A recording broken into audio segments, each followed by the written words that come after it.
بسم اللہ الرحمن الرحیم۔ نمبر 1، اسلامی تاریخ۔ رسول اللہ صلی اللہ علیہ وسلم کی پرورش اور خاندان۔ رسول اللہ صلی اللہ علیہ وسلم عربی النسل اور عرب کے باعزت قبیلہ قریش کے خاندان بنی ہاشم میں پیدا ہوئے۔ خود حضور صلی اللہ علیہ وسلم نے فرمایا، اللہ تعالیٰ نے اسماعیل کی نسل میں سے کنان کو ممتاز بنایا اور کنان میں سے قریش کو عزت عطا فرمائی، اور قریش میں بنی ہاشم کو امتیاز بخشا، اور بنی ہاشم میں سے مجھے منتخب فرمایا۔ آپ صلی اللہ علیہ وسلم کی والدہ بی بی آمنہ خاندان بنو زہرہ کی معزز خاتون تھیں۔ پیدائش کے بعد آپ صلی اللہ علیہ وسلم کو صوبیہ نے دودھ پلایا۔ عرب کے شرفا کا دستور تھا کہ بچوں کو پرورش کے لیے دیہات کی عورتوں کے حوالے کرتے تھے تاکہ وہاں کی صاف و شفاف ہوا کی وجہ سے بچے صحت مند اور تندرست رہیں۔ اسی دستور کے موافق آپ صلی اللہ علیہ وسلم کو دادا عبد المطلب نے ہوازن کے قبیلے بنی سعد کی ایک شریف خاتون حضرت حلیمہ سعدیہ کے سپرد کیا۔ انہوں نے 4 یا 5 سال تک آپ صلی اللہ علیہ وسلم کی پرورش فرمائی۔ سال میں 2 مرتبہ آپ صلی اللہ علیہ وسلم کو مکہ لا کر والدہ آمنہ اور دادا عبد المطلب کو دکھا جاتی تھیں۔ نمبر 2، اللہ کی قدرت۔ انگوٹھا۔ اللہ تعالیٰ نے ہمارے ہاتھ میں انگلیوں کے مقابلے میں انگوٹھے کو طاقتور بنایا ہے۔ اسی کی مدد سے ہم کھانے کا لقمہ اٹھاتے ہیں اور اسی کے ذریعے ہم قلم سے لکھتے ہیں۔ اس کے بغیر انسان کسی چیز کو مضبوطی سے نہیں پکڑ سکتا۔ کسی انگلی کے نہ ہونے کی وجہ سے انگوٹھا اس کا بدل بن سکتا ہے۔ یقیناً انگوٹھا اللہ کی بڑی نعمت ہے۔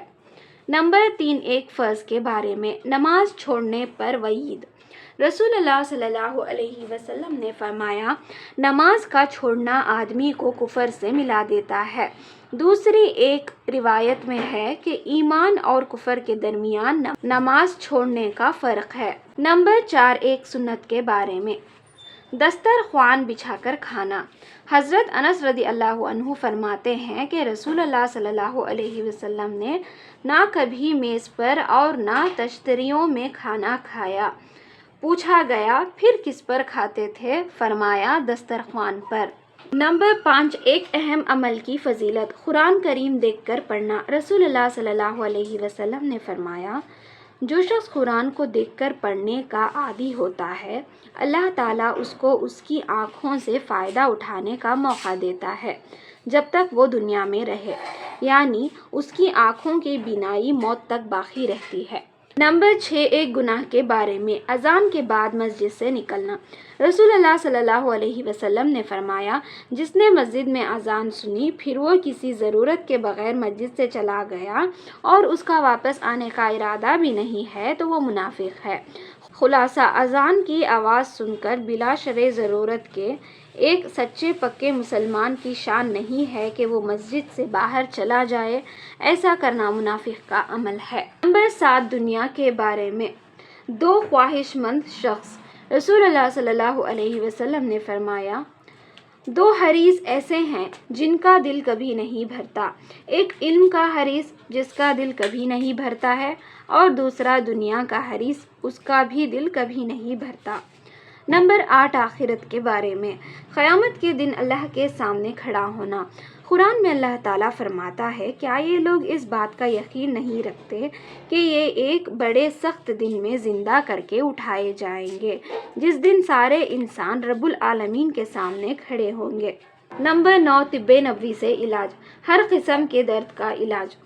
حضرت ابن عباس رضی اللہ عنہ فرماتے ہیں کہ رسول اللہ صلی اللہ علیہ وسلم صحابہ اکرام کو بخار اور ہر قسم کے درد سے نجات حاصل کرنے کے لیے یہ دعا سکھاتے تھے، بسم اللہ الکبیر اعوذ باللہ العظیم من شر کل عرق عار ومن شر حر النار۔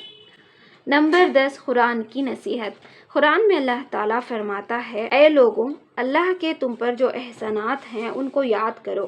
کیا اللہ تعالیٰ کے سوا کوئی اور بھی خالق ہے جو تم کو زمین و آسمان سے روزی پہنچاتا ہو، اس کے سوا کوئی معبود نہیں، پھر تم کہاں پھرتے جا رہے ہو؟